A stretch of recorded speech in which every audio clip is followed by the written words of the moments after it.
Hey guys, welcome back.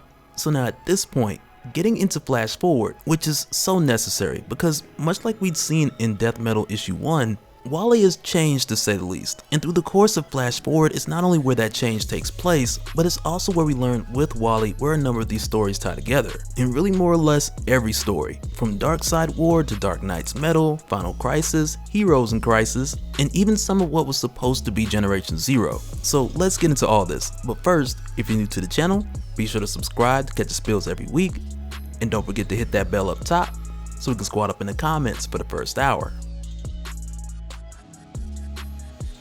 Alright, so setting the stage, Flash Forward comes directly out of Heroes in Crisis, which had came out like late 2018 and I think like September 2018, but we didn't cover it at the time and I'm not sure why. And I mean, it was probably one of the cases where a lot of stuff was coming out, and I think we mainly went with a few of the Justice League series, Nightwing and Doomsday Clock, and then everything else was Marvel, like Weapon H, Immortal Hulk, Cosmic Ghost Rider, and so on. But essentially with Heroes in Crisis, it was this huge murder mystery to where a number of heroes were killed in Sanctuary, which was caused by Wally West, who broke down, lost control of the Speed Force, and killed the majority of the people there. But on top of that, then he tried to cover it up by framing Harley Quinn and Booster Gold, and also faking his death by killing his future self from 5 days in the future. But eventually he had confessed his crimes on a recording, and he had given the truth to Lois Lane, but even then the damage had been done. And as a result, he was taken to Blackgate Prison, but it's also mentioned that he had spent time in Iron Heights as well. But during the time that he's locked up, all he can think about is the lives that he's taken and the hurt that he's caused, which really just takes him to a low and dark place. But it's from here I want to jump over to the space between all the worlds in the multiverse, because it's here where you have Tempus Fuginaut, who observes everything throughout the multiverse, and he is essentially DC's version of the Watcher. Like, there's no other way to put it. But at this point in time, you have this anomaly that's taking place during the time of the war between Justice and Doom, which more or less makes this a crisis within a crisis. And it's mainly because, like we talked about throughout the Justice League playlist, how the dark multiverse is made of worlds that are essentially people's nightmares, but those worlds within the dark multiverse, they are formed corrupt. And by original design, though they're supposed to be destroyed by Barbatos, the dragon, even if they're not, eventually they will self-destruct prematurely because all of the worlds in the dark multiverse, which were made by the World Forger, they're all essentially broken worlds. But for some reason in this moment, the chain of their destruction has stopped and the darkness has leaked into the healthy universe, which at this time threatens to consume the other worlds. And it's for this reason that Tempus Fuginaut needs to find someone who can fix this. And of course you would think this would be a job for Mobius or the Monitor, but once again they're tied up in the war between Doom and Justice. But in the case of the Mobius chair, which of course was created by the Anti-Monitor and then later given to Metron, and since it's been occupied by Batman and Owlman, but for a long time, and really I believe since Darkseid War, this chair has been left vacant, and with that being the case, a number of galactic scavengers have tried to take it and use this access to cosmic truth to fit their individual motivations. But here's the thing, because one, nobody can just take the Mobius chair, because the chair has to choose you, and only with the exception that is given to you by Mobius himself. But on top of that, because this chair pours into the mind of whoever sits in it all knowledge, whoever sits in it has to be of a strong mind, which then brings us to the case of Tarkle, who like many others, just pretty much wasn't that guy. But this is why the chair is still vacant going into Flash Forward and the war between Doom and Justice. But at this point, going back to Wally West. Wake up, Mr. West? I had to, sorry. But going back to Wally West, who is still locked up and even being teased by the guards, once again he's in a very low place. He's disgusted at the idea of even being called a hero, and when the guards mock him, it doesn't do anything because he's already at rock bottom. And plus, at this point in time, he's already dropped his legal counsel in order to represent himself, but he only does this to just lay down and let whatever punishment comes his way take its full course, which is likely why they have him in population, rather than some form of solitary. But even on top of that, while he's locked up with other power-inhibited criminals, to whom many of which want the chance to take out a superhero, which is exactly what we see with Jeremy Tell, aka Double Down, who takes his chance at Wally and likely for the clout. But when this happens, Wally doesn't even try to defend himself, but rather he just looks at it as an easy way to end his misery. But when this happens, Double Down doesn't even get the chance. And mainly because Murmur doesn't want Wally to have the easy way out, and instead he'd rather Wally live and watch him suffer, which for Murmur would probably be double the pleasure, cause you know he got a lazy eye so you see things more than once.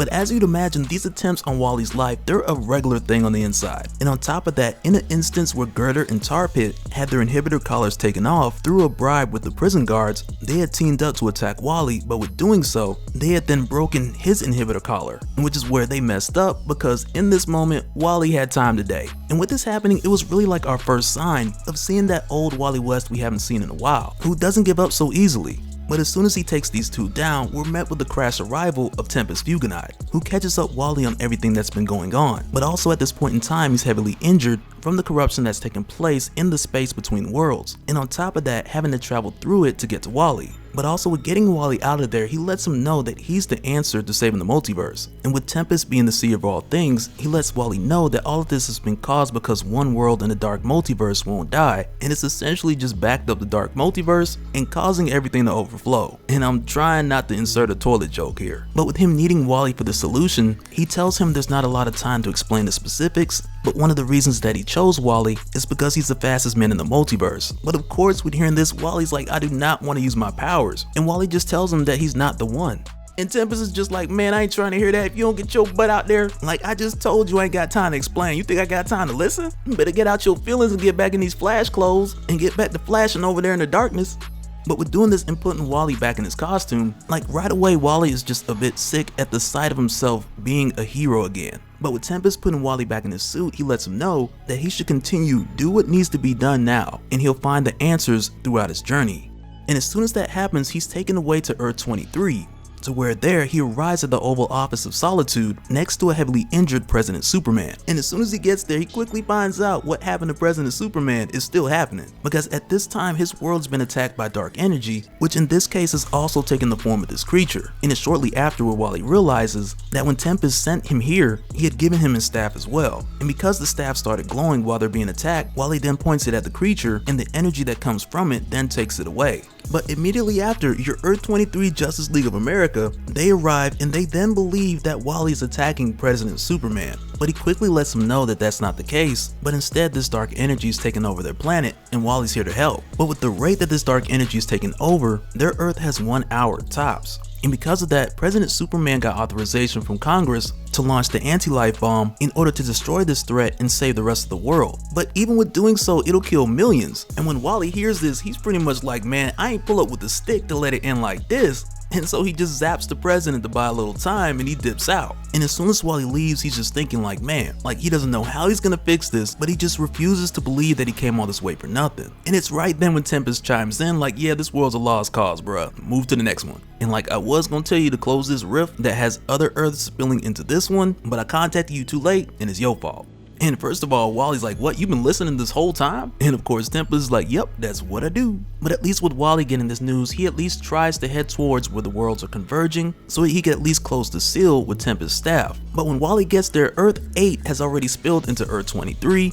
And when he gets there, the Retaliators are looking at Wally like he's the threat, and Wally's looking back at them like they're the X-Men. And like some of these characters from Earth 8 we've seen from Multiversity, but I just gotta take a minute and point out the X-Men right here real quick. And I mean, no really, like look at these guys. They got their own Gambit, they got their own Colossus, Jean Grey, Cyclops, Wolverine, and they even got one that looks like Nightcrawler but goes by the name of Night Troller. Like it is ridiculous. But in this case from Earth 8, this is your Retaliators, which are like your Avengers, and your Zen-Men, who are of course the X-Men. And when they confront Wally here, Wally just tries to tell him, hey, I come in peace and I got the magic stick and it's gonna fix everything. But for whatever reason, that kind of gets lost in translation. And these teams then come up with the plan of first taking Wally down and then figuring out whether he's good or bad. But once again, with no time to spare, Wally then has to fight his way through these guys in order to slip between them and hold their door open in order to help them make their way back home. But also keeping in mind on top of this that he still has to deal with the anti-life bomb. But fortunately, Wally makes his way through and he's able to show them that he can split the dark matter and open their door back up and allow them to get back home.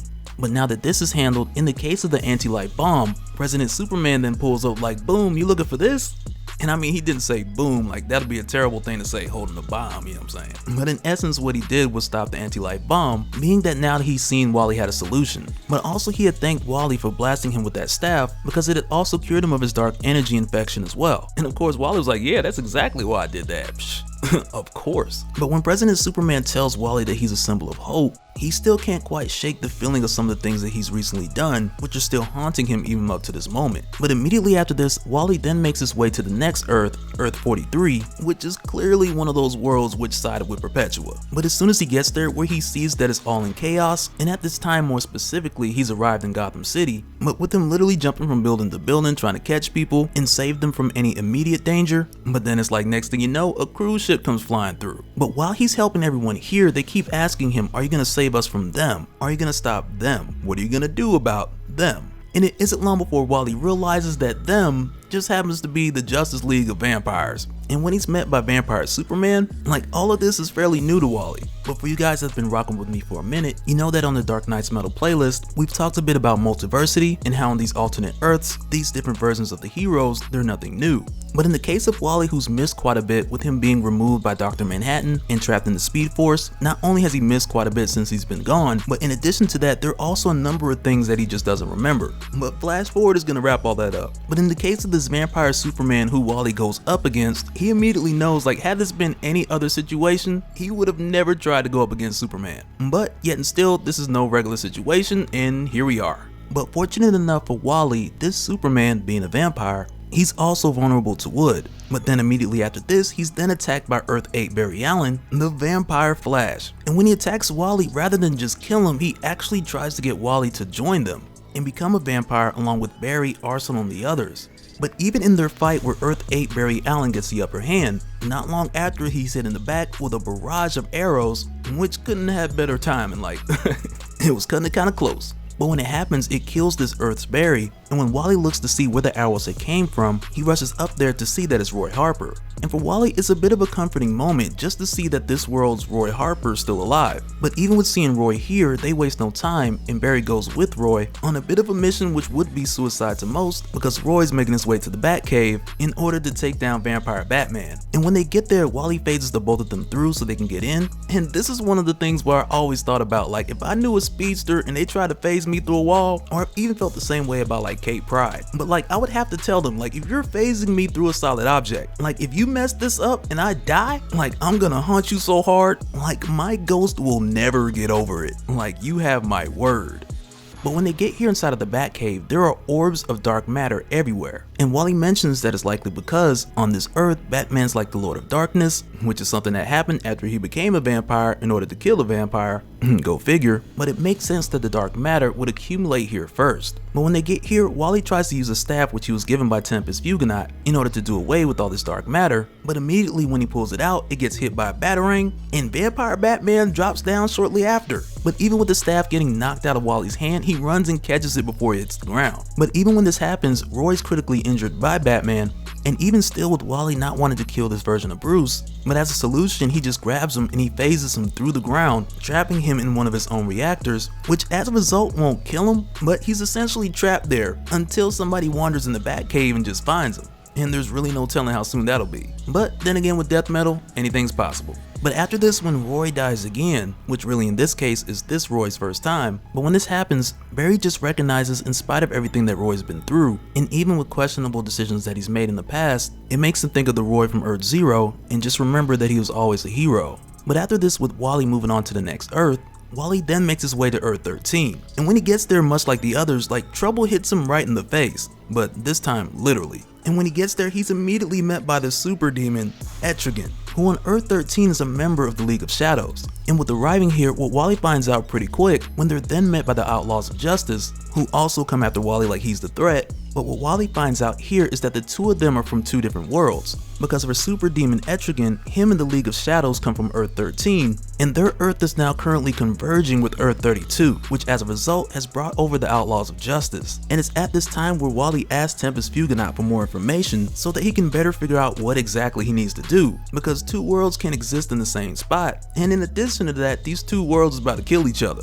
if the dark matter don't do it first. But also at the time where Wally is being held by super demon Etrigan, he dropped the staff which he was given by Tempest Fugonaut, but in order to get it, it's no biggie, he just phases out of his hands and he runs right down there to pick it up. But when this happens, there's another issue. because then it's picked up by Linda Park, who on this Earth is Lightspeed. And that's really one of the things with Earth 32 and Earth 13, with both of them being like combination type worlds. And I want to say on Earth 32 you have heroes who are combined with other heroes, but on Earth 13 you have heroes combined with villains, which in this moment gives you two different amalgam style Earths smashing together. But with this Linda arriving here and taking the object that Wally was trying to pick up, Wally's immediate reaction is that he is happy to see her. But of course she's like, who are you? How do you know my name? And obviously Wally remembers Linda from being his wife and the mother of his children. But of course this is not that Linda. And from the time with DC Rebirth, the One Shot, to Titans, to now, like Wally keeps doing stuff like this and he keeps getting like the same result. But after pulling this Linda into the Speed Force and showing her some glimpses of the Linda that he knows, or at least the Linda he knew at one point in time. But with doing this he persuades her just enough for her to trust him and hand back over the staff so he can prevent these two worlds from colliding into one another and destroying themselves in the process. But also when she gives him back the staff, they both go together and they keep these worlds from colliding. But also when this happens, like for a moment, like just for a brief moment, and for like the first time in a long time, Wally feels like he's not alone. And on top of that, it even helps Wally in a sense to where like back when he became the main Flash and he had first married Linda, he would very much use the thought of her to ground himself and either not get lost in the Speed Force or find his way back. And even in this moment after they stop this incursion, though Wally has to go, this Linda tells him like after this is over you should come back. But instead he lets her know that there's only one woman in the multiverse for him. But also with this happening, it's very much a callback to when Wally had disappeared during Infinite Crisis and his Linda, the mother of his two children, Jay and Iris, just before he disappeared. But after this, when Wally leaves, he then finds himself on the last Earth, which in this case is the Earth that is the cause of the crisis within a crisis. And when he gets here, he finds this huge monument that's made of all the people who he had killed in Heroes in Crisis. But that's not it, because on top of that, his son and daughter are here who he thought he would never see again, with them being erased from reality, but actually they were trapped here in the dark multiverse the whole time. But this happy reunion is short-lived because right after, the dark energy starts chasing them again. And initially they do well in their efforts to outrun it, but even with as fast or as far as they run, it does eventually catch up to them. And when this happens, Wally and the twins get separated, which for Wally almost feels like losing them all over again. But it's when this happens and they're separated, Wally's then pulled into the dark matter as well, and while he's there he briefly relives a moment when him and Linda were still together and the twins were just babies, and only to be yanked right back out on the same world. But this time when he lands, he's right in front of Tempest Fusionite, and at this point Wally's just emotionally exhausted and frustrated on top of that. And it's mainly because he feels like Tempest has been giving him limited information and literally giving him the runaround on top of teasing him with getting his children back, almost as if it's some sick joke. But then immediately after, it's here where Wally tries to use the staff which Tempest gave him in order to get rid of the dark matter on this world in hopes that he'll get his children back. But when he tries it, it doesn't work. But mainly because this world isn't covered with dark matter, but because it is dark matter. But even with hearing this, he then tries even harder, racing around the planet faster than light, faster than thought, because at this point all he's thinking about is saving his kids. But in the middle of doing this, he's then stopped by a mysterious force, to which as it turns out, it's the Mobius chair. And when he sees the chair here, and on top of that is empty, he of course then thinks, well, maybe if he makes contact with this chair, then maybe he can get the answers that Tempest is not telling him. And as it turns out, when he makes contact, and just by reaching out, not even sitting in it, and when this happens, all the answers just rush through all of his senses. And with making this contact, he became unmoored, becoming one with nothing and everything at once. But after this, Tempest explains to Wally that this information has always been with him, but because of everything that's happened to him, he's then blocked it out of his own mind. And on top of that, he lets Wally know that he's figured this thing out himself, like all the questions that Wally's been asking up until this point. And even more specifically, like when it comes down to why Wally's the only person who can destroy this world, which is the one world in the dark multiverse which will not naturally become undone. And the reason why is because this is Wally's nightmare, and much like his powers, it's been regenerating faster than it can break down. And when he hears this in this moment, he just knows it to be true. And deep down inside, there's a part of him that's known it all along. But even with knowing this, in order to save the multiverse, he still has to destroy this world. But at least at this point, with him coming to the realization of this, things have calmed here to the point to where at least Iris and Jai are safe for the moment. But with Wally knowing that he's the reason that this world is killing the multiverse, and this world is literally his nightmare manifested, in a way he has to die in a sense in order to save everything else. And it's really in this moment where he comes to the realization of what must be done. And with doing so, he does take a little time to spend with the twins, but shortly after he then realizes because this world is manifested from his emotions and his fears,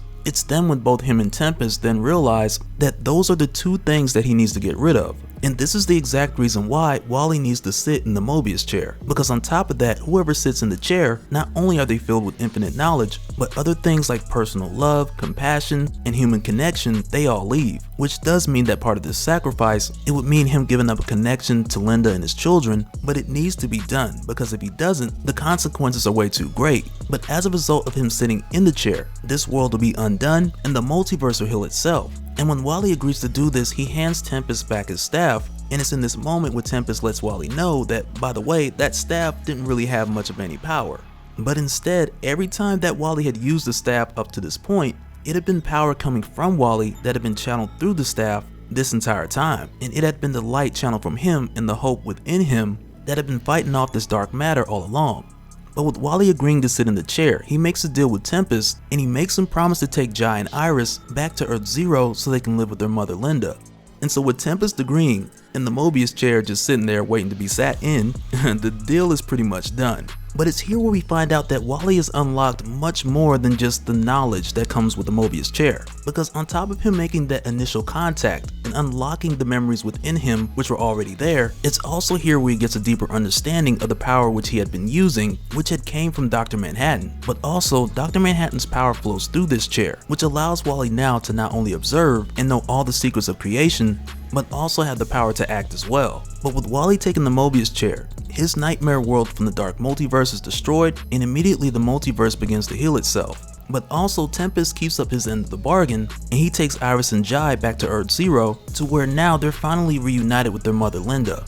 But even with this, here's the thing, back to Wally, because with him, now that he's in the chair, the way that he describes himself, it's very Dr. Manhattan-like. And here through the conclusion of Flash Forward, he mentions that Wally West is no more, the Mobius chair is no more, but together him and the chair have become something completely new. But aside from that, much has been left to mystery. But the one thing that is made clear is that this new Wally West, with the Mobius chair and the power of Dr. Manhattan, that these two are one and they're in line with the beliefs of Dr. Manhattan. And to be honest with you, what those beliefs are, I have no idea. Because prior to this point, throughout Doomsday Clock, Dr. Manhattan was more of a let me poke at this and see what happens type of guy. And on top of that, taking what we've seen from Doomsday Clock to where it's fair to say it ended with Dr. Manhattan finally making a choice and choosing to place hope where it was needed, and mainly doing so with Superman. But in a way, it also feels like he's doing something similar with Wally West, because coming from Flash Forward and then going into the bit of extra information which we were giving at the end of Flash issue 750, which I believe was supposed to be Generation Zero, which prior to everything going on in the world right now, it was supposed to continue the story of Flash Forward. But with where we pick up at the end of Flash issue 750, it's here where we see Dr. Wally Manhattan, and I don't even know what we're gonna call this guy, but it's here where we see Wally observing time unfold, but with doing so it's also changing. But also with this, there are events from different timelines that disappear but then reappear on the same timeline. And when Wally investigates it, he approaches it very much like he would the Speed Force. He starts with the anchor and he feels his way out from there. And when he does this, to where on the surface he's just trying to make sense of seeing things the way that Dr. Manhattan would. But as he describes it and we see it play out from his perspective, we see that it's here where he can see the Golden Age, the New 52, DC Rebirth, Elseworlds, and many of these events play out similar to one another, and in the broad scope, it appears like time no longer aligns. And if I had to guess, I feel like this is the purpose that Dr. Manhattan had intended for Wally, with him knowing ahead of time, and really no pun intended. But with Dr. Manhattan knowing ahead of time that if he had given Wally this power that he would know how to make it right. And we see pretty quickly that this isn't something that Tempest could intervene or do anything about, because when Wally asks Tempest to look at what he's seeing, the only thing that Tempest could see is the most recent change, as if it has always been there. And it's mainly for that reason that it's up to Wally to determine not only what is the correct course of action, but also what exactly that correction is. But it's also here with the little bit that we get at the end of Flash issue 750. To where Tempest Fugonaut asks Wally can he reverse this damage, or if he can fix it. And it's here where we get a glimpse of Wally again. Instead of that I'm one with the Force and the Force is one with me thing. But Wally mentions because he's Wally West, he has the Mobius chair, and the power of a god rushing through him, that he's got this. But we've seen Death Metal issue 1, so apparently not. So now real quick, shout out to the Patreons. Thank you guys for all of your support. I really appreciate all you guys. Spillmonger team going strong. And for anybody who's new here who wants more information on how to support the channel, I got a link down below to where you can head to patreon.com/dopespill. But that'll do it for this one, guys. Let me know your thoughts down in the comments below, and I'm sure it's gonna be a lot of thoughts. But let me know your thoughts here, and we'll pick back up once we get the epilogue, which will be Generation Zero in whatever form that comes out, to where I believe it'll be a part of the Flash Forward collection. But with that, it'll give us the connections from Flash Forward into Death Metal, and the same for Justice League as well. But until then, let me know your thoughts down in the comments below, and we'll do it again in the next one. Alright, later.